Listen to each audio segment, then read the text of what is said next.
My name is Ted Napolitano. I work for the VA at the SimLearn National Simulation Center in Orlando, Florida.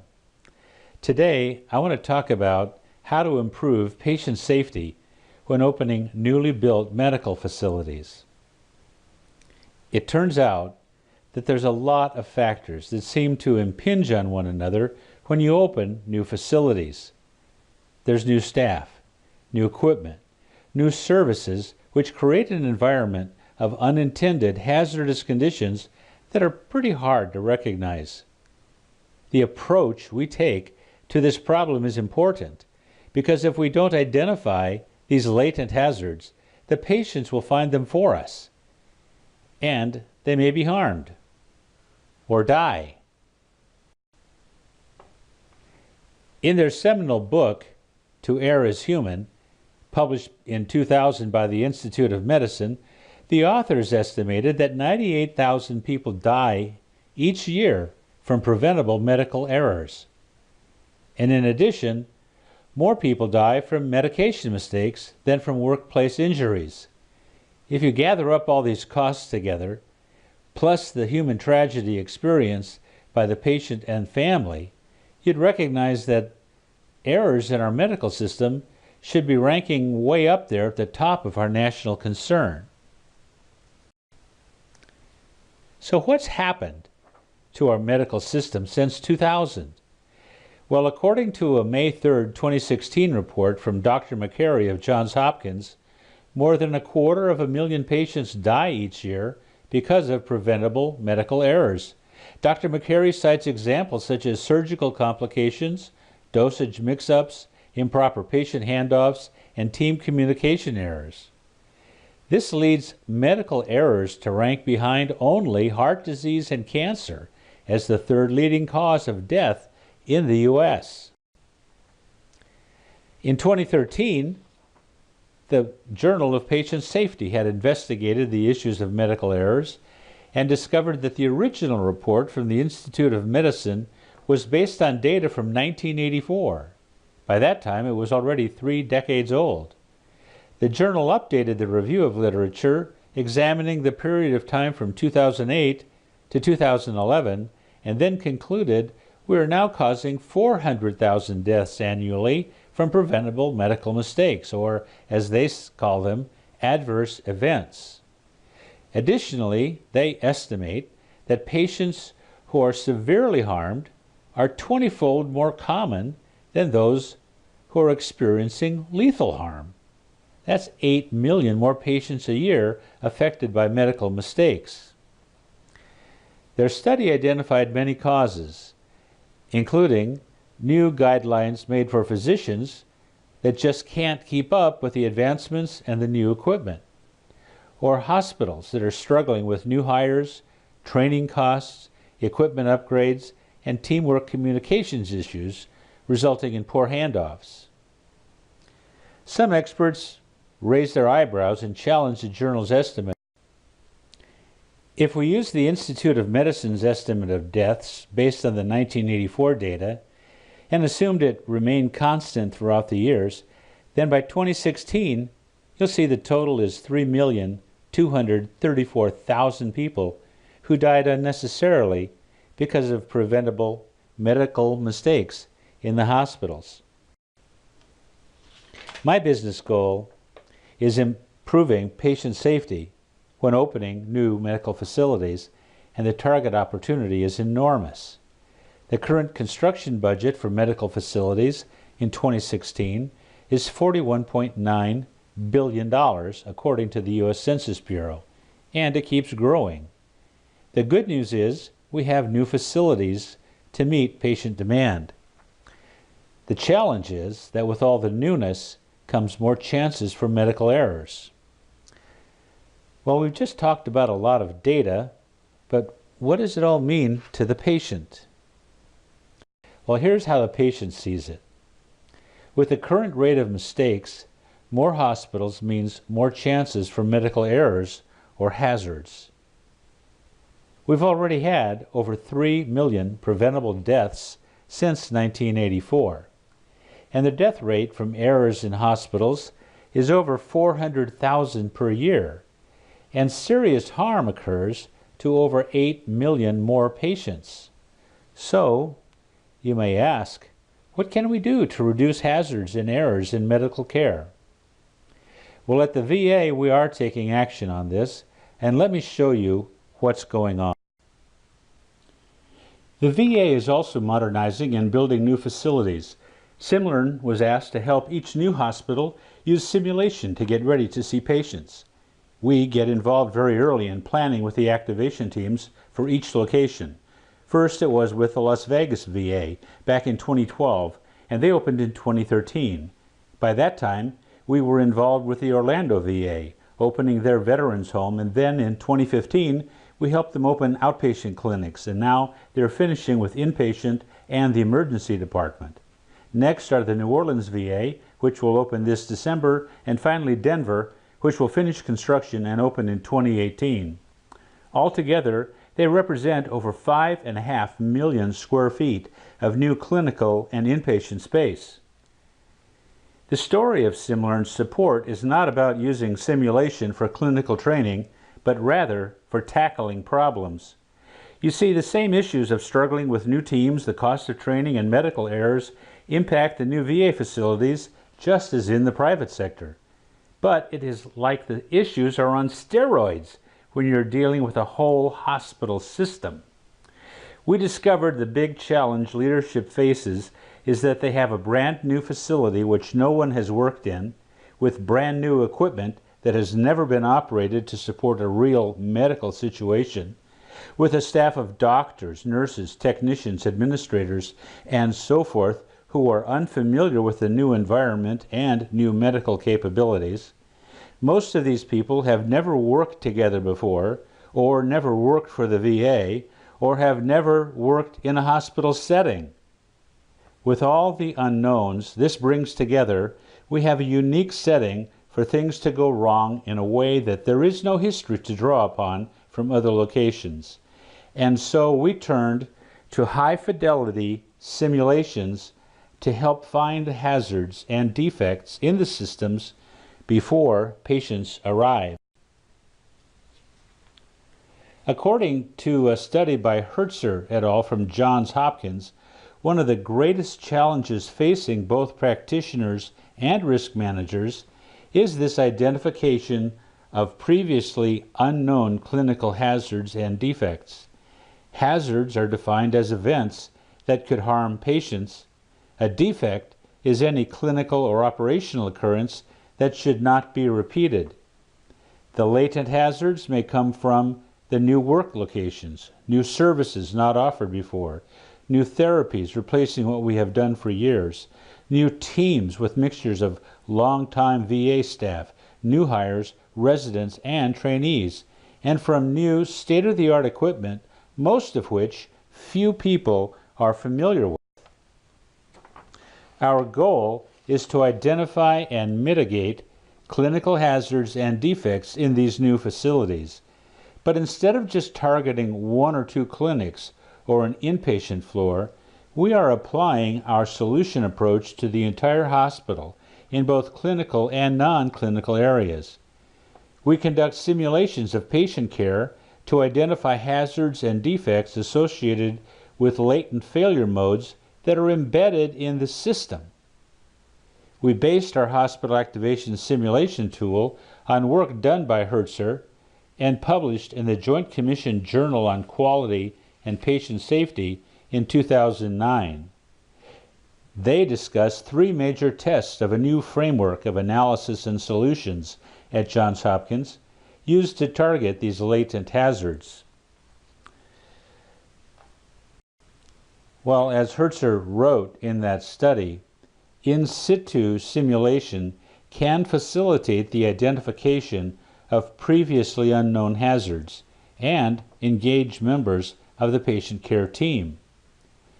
Our assessment team is formed from staff at VA's Simulern National Simulation Center in Orlando and is activated when a new facility reaches out for help in planning their opening.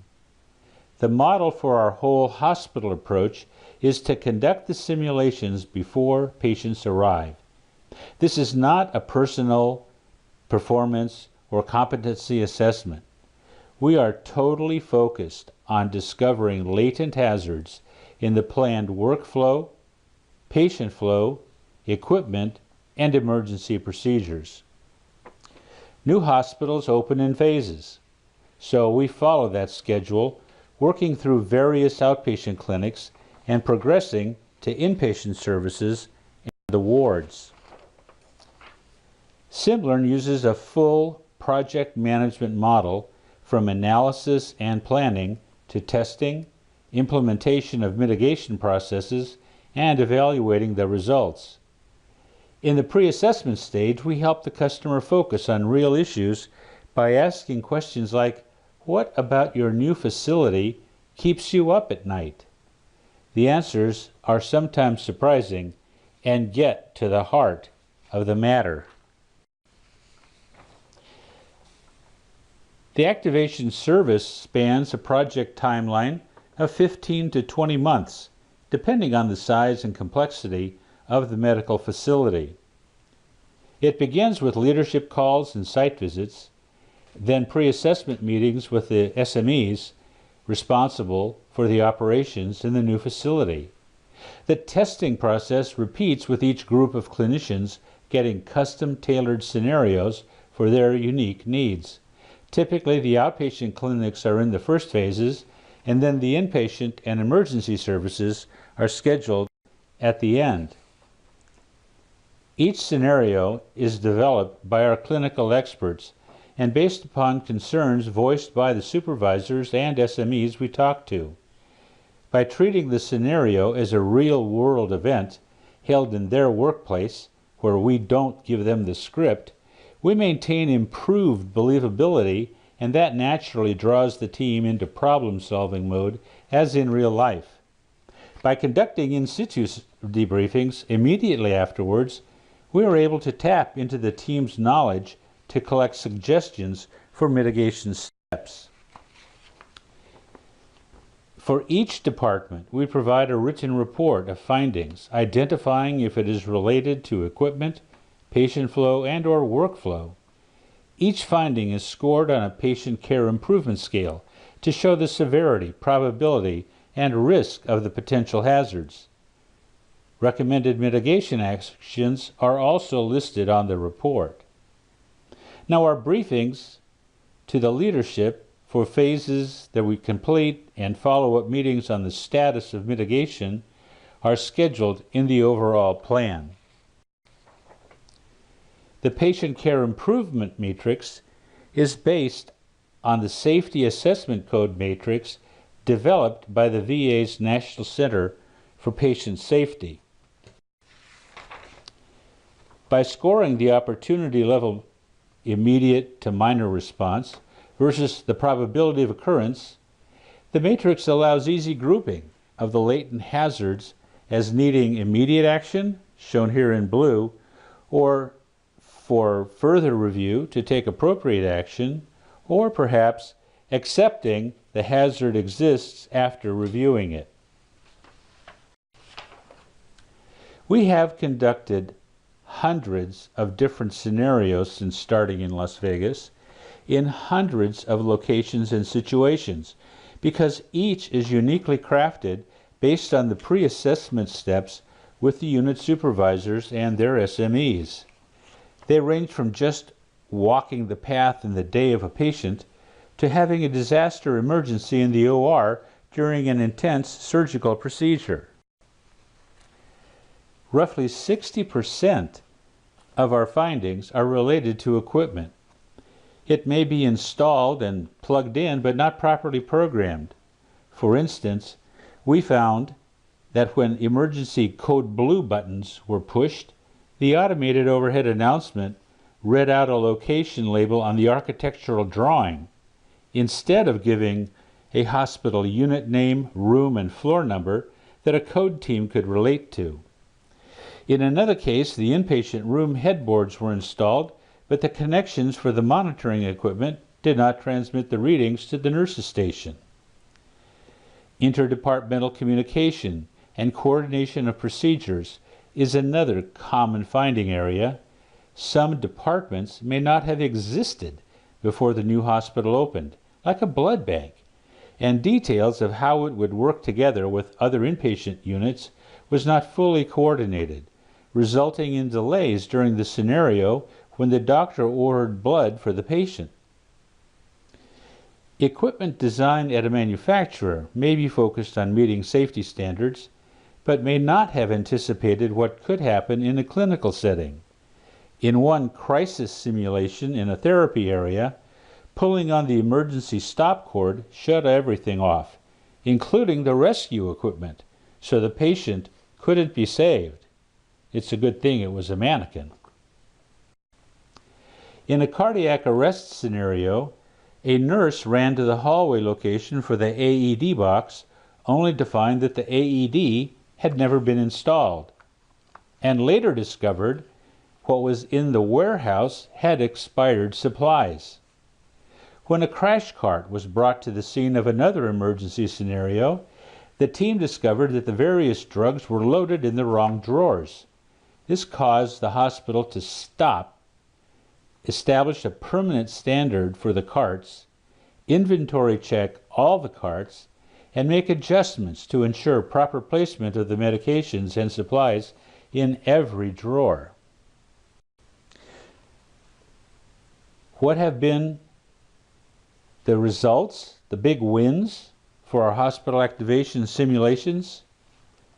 Well, first, there is recognition by the hospital leadership and staff that patient safety and staff safety have both been improved.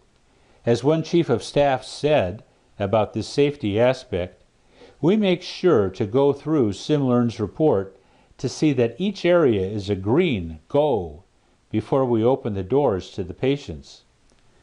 Another win is that many patient care systems and staff procedures have been put through an intense stressing by simulations, often of high severity situations that are infrequent and not normally trained for, like trying to land an Airbus on the Hudson River. This is a huge benefit to the hospital of using simulation assessments. You can text extreme conditions, yet no patient or staff member is subjected to harm.